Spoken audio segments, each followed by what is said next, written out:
Hello and welcome to online तैयारी। आज हम डिस्कस करेंगे जुलाई सेकेंड वीक के करंट अफेयर्स को। तो चलिए आज की क्लास शुरू करते हैं। आज का सबसे पहला क्वेश्चन है हमारा कि हॉकी इंडिया के नए अध्यक्ष के रूप में किसे नियुक्त किया गया है। तो हॉकी इंडिया के नए अध्यक्ष के रूप में नियुक्त किए गए इनका नाम है ज्ञानेंद्रो निंगोमबाम। ज्ञानेंद्रो निंगोमबाम। और इन्होंने किसका स्थान लिया है? तो इन्होंने इनसे पहले थे मोहम्मद मुश्ताक अहमद, हॉकी इंडिया के प्रेसिडेंट, और अब नए बन गए हैं ज्ञानेंद्रो निंगोमबाम। ये किस स्टेट से हैं? तो ये हैं मणिपुर से। फिर नेक्स्ट क्वेश्चन है कि किस राज्य के नादौन पुलिस स्टेशन को भारत के सर्वश्रेष्ठ पुलिस स्टेशन के रूप में दर्जा दिया गया है। तो अभी हाल ही में ये दर्जा किसके द्वारा दिया गया है, किस मिनिस्ट्री के द्वारा? तो होम मिनिस्ट्री के द्वारा ये दर्जा दिया गया, सर्टिफिकेट दिया गया है। और नादौन पुलिस स्टेशन किस राज्य में है? तो यह है हिमाचल प्रदेश में। हिमाचल प्रदेश के किस डिस्ट्रिक्ट में है? ये भी इंपॉर्टेंट है। तो हिमाचल प्रदेश के हमीरपुर डिस्ट्रिक्ट में है। और हमीरपुर डिस्ट्रिक्ट जो है ये अनुराग ठाकुर का संसदीय क्षेत्र है। तो ये आप ध्यान रखिएगा। ये पिक्चर है नादौन पुलिस स्टेशन का। तो ऐसा नहीं है कि साफ सफाई के मामले में और इंफ्रास्ट्रक्चर के मामले में, बिल्डिंग के मामले में इसको देश का सर्वश्रेष्ठ पुलिस स्टेशन का दर्जा दिया गया है। जो वहाँ पे जो नादौन पुलिस स्टेशन का जो एरिया है, तो वहाँ से लोगों के साथ लोगों से जो फीडबैक लिया गया है, और जिस तरह से लोगों से जो पुलिस जो बात करती है, जो एफआईआर टैकल किया जाता है, और जो क्राइम कंट्रोल किया गया उस पुलिस स्टेशन के अंडर में, तो इसके इन सभी पैरामीटर्स को देखकर इस पुलिस स्टेशन को देश का सर्वश्रेष्ठ पुलिस स्टेशन के रूप में दर्जा दिया गया है। तो ये आप ध्यान में रखिएगा। फिर नेक्स्ट क्वेश्चन है कि मालदीव और कौन सा देश दक्षिण पूर्व एशिया क्षेत्र में खसरा और रूबेला यानी कि मीजल्स एंड रूबेला को खत्म करने वाले पहले 2 देश बन गए हैं। तो अभी हाल ही में WHO के द्वारा ये घोषणा की गई है कि मालदीव्स और श्रीलंका दक्षिण पूर्व एशिया रीजन में खसरा और रूबेला को खत्म करने वाले पहले 2 देश बन गए हैं। तो जो साउथ ईस्ट एशिया रीजन का जो टारगेट है WHO के द्वारा जो कहा गया है कि 2023 तक इन सभी देशों से खसरा और रूबेला को खत्म कर दिया जाएगा। और आपको बताओ कि कुछ ही दिन पहले जो टीकाकरण का जो अभियान हुआ था वहाँ तो भारत में भी बहुत लोगों को खसरा और रूबेला का टीका दिया गया। इंडिया का भी टारगेट है 2020 तक, लेकिन अब कोविड-19 महामारी के चलते ये टारगेट आई थिंक पूरा नहीं हो पाएगा। तो देखिए, जब कोई देश किसी भी बीमारी से मुक्त होता है, तो मुक्त कहने का मतलब है कि जैसे कि 2020 में ये हमने जितने सारे पेशेंट्स थे खसरा और रूबेला के वो ठीक कर ली, और आने वाले 3 साल तक एक भी पेशेंट नहीं आने चाहिए खसरा या रूबेला के या फिर किसी बीमारी के, तब कोई भी देश किसी बीमारी से मुक्त घोषित किया जाता है। फिर नेक्स्ट क्वेश्चन है कि यूके इंडिया बिजनेस काउंसिल के समूह मुख्य कार्यकारी अधिकारी यानी कि ग्रुप के चीफ एग्जीक्यूटिव ऑफिसर CEO के रूप में किसे नियुक्त किया गया है? तो इनका नाम है जयंत कृष्णा। जयंत कृष्णा, और इस पद पर नियुक्त होने वाले वह पहले भारतीय हैं। इनसे पहले कौन थे? यूके इंडिया बिजनेस काउंसिल समूह के CEO, तो इनसे पहले थे रिचर्ड हिल्ड, और अब नए बने हैं जयंत कृष्णा, और ये पहले भारतीय हैं। तो इसलिए भी ये क्वेश्चन इंपॉर्टेंट हो जाता है। फिर नेक्स्ट क्वेश्चन है कि वर्ल्ड पॉपुलेशन डे यानी कि विश्व जनसंख्या दिवस ये किस दिन मनाया जाता है? तो विश्व जनसंख्या दिवस ये हर एक साल 11 जुलाई को मनाया जाता है, और 11 जुलाई को मनाया जाता है। और अभी तक हम लोगों का पॉपुलेशन जो रिपोर्ट जो है वो आ जाता, लेकिन जो जनसंख्या जो है उसकी गणना नहीं हुई कोविड महामारी के चलते। और साथ ही साथ जो इंडिया का पॉपुलेशन जो बताया गया है, इंडिया का पॉपुलेशन जो अभी बताया जा रहा है वो बताया जा रहा है 138 करोड़ पॉपुलेशन है जुलाई 2020 में। और साथ ही साथ लैंसेट के द्वारा एक रिपोर्ट जारी की गई है वर्ल्ड पॉपुलेशन के दिन ही। लैंसेट के द्वारा एक रिपोर्ट जारी की गई है, और इसके अनुसार कहा गया है कि 2047 तक भारत की जो आबादी होगी वो कितनी होगी? 1.61 बिलियन, यानी कि 161 करोड़ आबादी होगी भारत की। वहीं पे 21 ईस्वी में, यानी कि अगर हम 53 साल और आगे चले आते हैं, तो 21 ईस्वी में इसकी आबादी मात्र 103 करोड़ रह जाएगी। ये लैंसेट के द्वारा कहा गया है। और अब आगे बढ़ते हैं। फिर नेक्स्ट क्वेश्चन है कि his holiness the 14th Dalai Lama an illustrated biography, तो ये बुक किसके द्वारा लिखा गया है? तो ये बुक लिखा गया है तेंजिंग गिच थेटोंग के द्वारा, तेंजिन गिच थेटोंग के द्वारा। और ये जो हैं दलाई लामा के करीबी और सलाहकार रह चुके हैं। और ये बुक को जो लॉन्च किया गया वो कब लॉन्च किया गया? 6 जुलाई को। इसका जो जिसे बोलते हैं, इस पुस्तक का विमोचन किया गया। इसको अभी रिलीज़ नहीं किया गया, इसको अक्टूबर के महीनों में रिलीज़ किया जाएगा। तो दलाई लामा के 85th बर्थडे पे इसका विमोचन किया गया। और इसमें बहुत सारे दलाई लामा के जीवन पर आधारित बहुत सारी घटनाओं का जो वृतांत है वो दिया गया है कि 1959 में वो दलाई लामा भारत कैसे आए थे। और दलाई लामा कहाँ पे हैं? तो हिमाचल प्रदेश के धर्मशाला में रहते हैं। और जब वो भाग कर आए थे तिब्बत से 1959 में, तब उनकी उम्र मात्र 23 साल थी। और दलाई लामा को कब नोबेल पीस प्राइज़ दिया गया था? तो 1989 में दलाई लामा को नोबेल पीस प्राइज़ दिया गया था। और नोबेल पीस प्राइज़ जो है किस देश में दी जाती है? तो नॉर्वे में दी जाती है, नॉर्वे की कैपिटल ओस्लो में। और बाकी बचे जो नोबेल प्राइज़ दिए जाते हैं वो कहाँ पे दिया जाता है? स्वीडन की कैपिटल स्टॉकहोम में। फिर नेक्स्ट क्वेश्चन है कि किस कंपनी ने भारतीय वायुसेना को 22 नए AH-64E अपाचे और 15 चिनूक सैन्य हेलीकॉप्टर की डिलीवरी पूरी की है? तो अभी हाल ही में बोइंग कंपनी के द्वारा जो है वो चिनूक हेलीकॉप्टर और अपाचे हेलीकॉप्टर की डिलीवरी पूरी की गई है। तो यह ध्यान रखिएगा। और ये 22 का डील हुआ था, लेकिन 22 ऐसा नहीं कि एक ही बार में दिया गया। अभी लास्ट जो डिलीवरी जो पूरी ख़त्म की गई है वो लास्ट में 5 AH-64E अपाचे हेलीकॉप्टर दिया गया है। और एक बार में 15 चिनूक सैन्य हेलीकॉप्टर ये दिया गया है। तो ये ध्यान रखिएगा। और ये डील कब हुई थी? 2015 में हुई थी, जिसे कि अब पूरा कर लिया गया है। और ये कितने बिलियन डॉलर का डील था? तो 3 बिलियन डॉलर का ये डील था। और साथ ही साथ बोइंग जो है ये एक USA की कंपनी है। और साथ ही साथ इंडियन आर्मी के द्वारा अभी हाल ही में 72,000 असॉल्ट राइफल का भी ऑर्डर दिया गया है USA को। तो ये भी आप यहाँ पे इंक्लूड कर लीजिएगा। फिर नेक्स्ट क्वेश्चन है कि ब्राज़ील के अमेजोनिया एक उपग्रह को कौन सी स्पेस एजेंसी लॉन्च करेगी? तो ब्राज़ील का एक सैटेलाइट है जिसका नाम है अमेजोनिया 1। तो इस उपग्रह को लॉन्च करेगी इसरो। और कब लॉन्च करेगी? तो अगस्त के महीने में लॉन्च करेगी अपने PSLV लॉन्च व्हीकल से, पोलर सैटेलाइट लॉन्च व्हीकल से लॉन्च करेगी। और ये सैटेलाइट जो है अमेजन वनों की कटाई की निगरानी करेगा। साथ साथ आपको पता होगा कि अमेजन के जंगलों में बहुत ही भीषण आग लग गई थी, जिसे कि अब कंट्रोल कर लिया गया है। तो उसकी भी निगरानी करेगा कि किस तरह से आग लगी है और क्या क्षति हुई है। साथ ही साथ ये अमेजन वनों की कटाई की भी निगरानी करेगा। और इस सैटेलाइट के माध्यम से, इस उपग्रह के माध्यम से कृषि क्षेत्रों में भी मदद मिलेगी। फिर नेक्स्ट क्वेश्चन है कि किस मुख्यालय को यूरोपीय 2020 US green building counselling leadership award से सम्मानित किया गया है? तो इस अवार्ड से सम्मानित किया गया इंटरनेशनल ओलंपिक कमेटी को।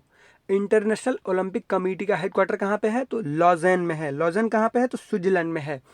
और ये US ग्रीन बिल्डिंग काउंसिल ये किस तरह का अवार्ड है? ये अवार्ड जो है दिया गया है कि वो जो बिल्डिंग जो बनाया गया है वो ज़्यादा जो ग्रीनरी है, साथ ही साथ वो रिन्यूएबल एनर्जी पे पावर सप्लाई कर रहा है।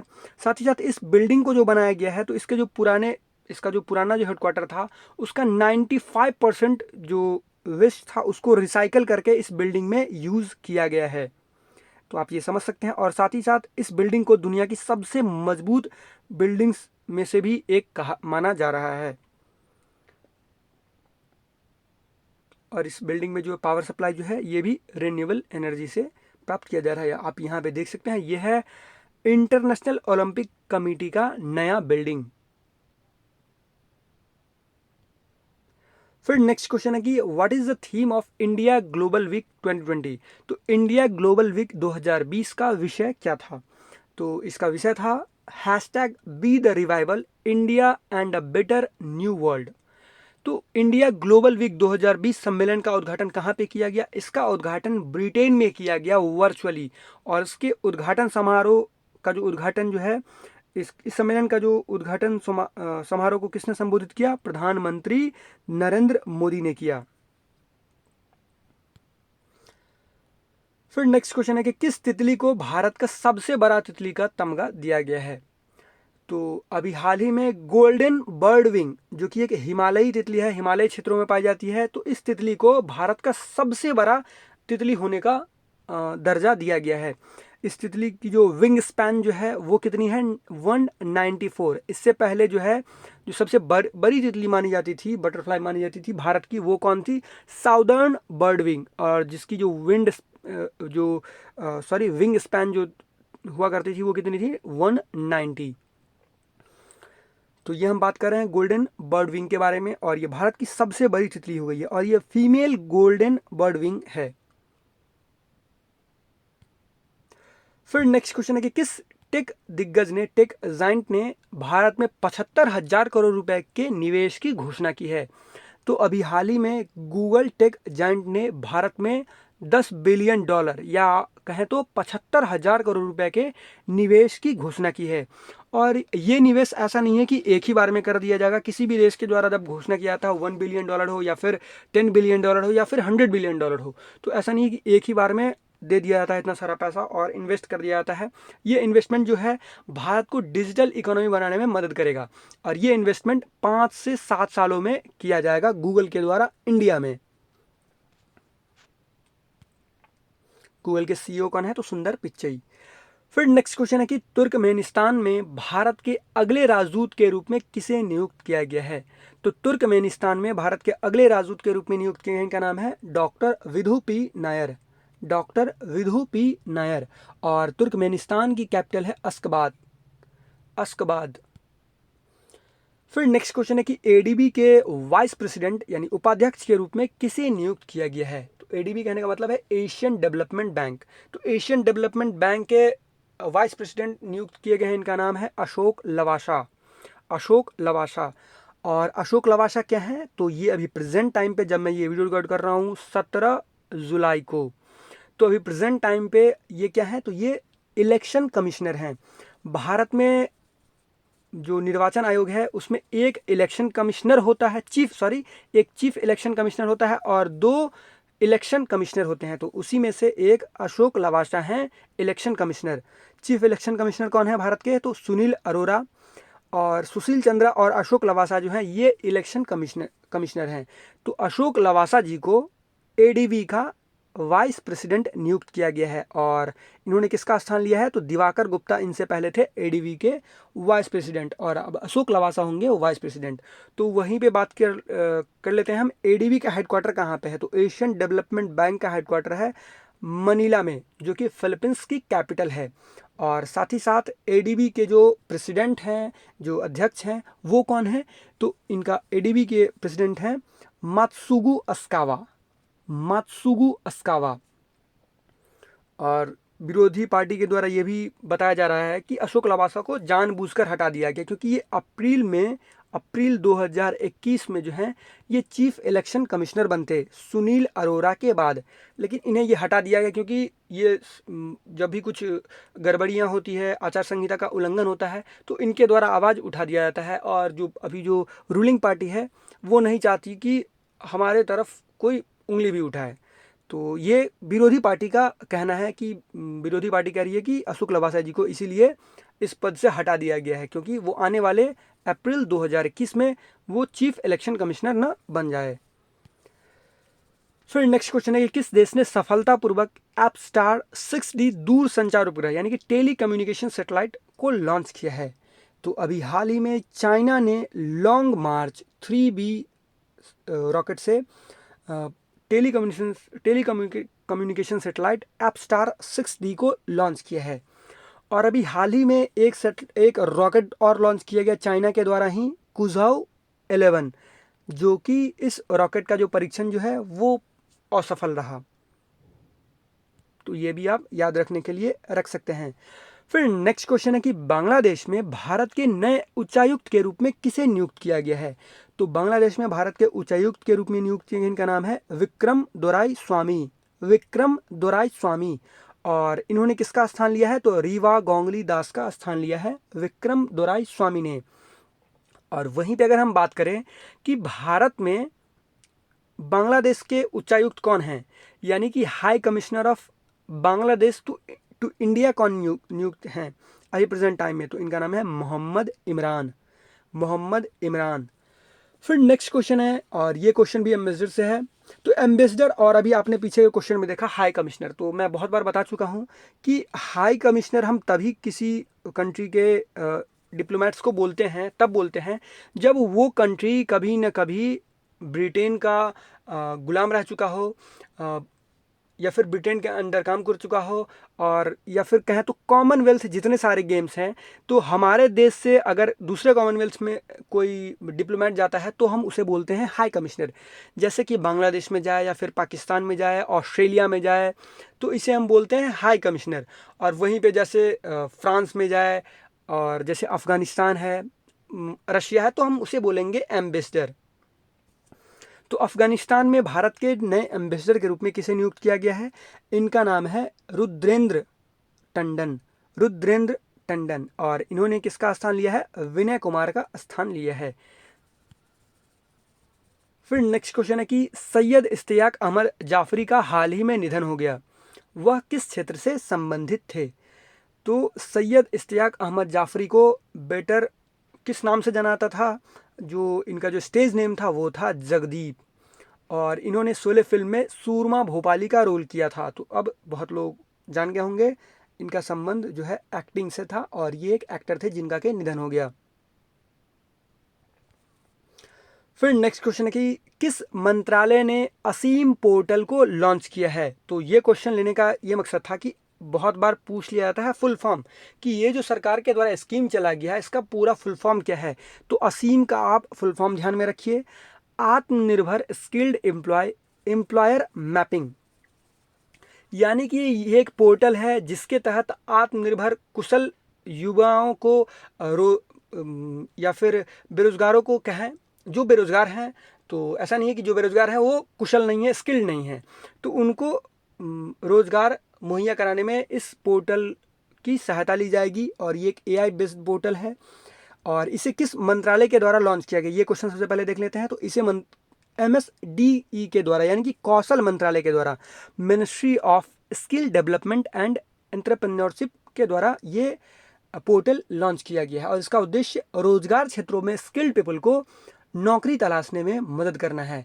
और ये रियल टाइम डाटा प्रोवाइड करेगी, और साथ ही साथ ये बताइए कि डिमांड और सप्लाई क्या है किसी भी इंडस्ट्री में, वहाँ पे रोजगार किस तरह का है, वहाँ पे किस किस तरह की रोजगार की मांग है, और कितना वहाँ पे रोजगार है डिस्ट्रिक्ट के हिसाब से, कि उस क्षेत्र में क्या रोजगार है और क्या वहाँ पे वैकेंसी खाली है। तो इस तरह से ये पोर्टल सहायता करेगी। फिर नेक्स्ट क्वेश्चन है कि हाल ही में किस कंपनी या फिर किस महारत्न कंपनी ने प्रतिष्ठित CII ITC सस्टेनेबिलिटी अवार्ड 2019 जीता है? तो अभी हाल ही में CII ITC सस्टेनेबिलिटी अवार्ड 2019 जीता है NTPC ने, NTPC ने। फिर नेक्स्ट क्वेश्चन है कि भारत की पहली ई लोक अदालत किस राज्य में आयोजित की गई? तो भारत की पहली ई लोक अदालत, यानी कि डिजिटली जो अदालत का जो आयोजन किया गया वो किस राज्य में किया गया? छत्तीसगढ़ में, छत्तीसगढ़ में। और वीडियो के माध्यम से, वीडियो कॉन्फ्रेंसिंग के माध्यम से, या फिर कहे तो वीडियो कॉल के माध्यम से जो अदालत का जो काम है उसका निपटारा किया गया। और भारत की पहली ई लोक अदालत है, तो ये ध्यान रखिएगा, छत्तीसगढ़ में।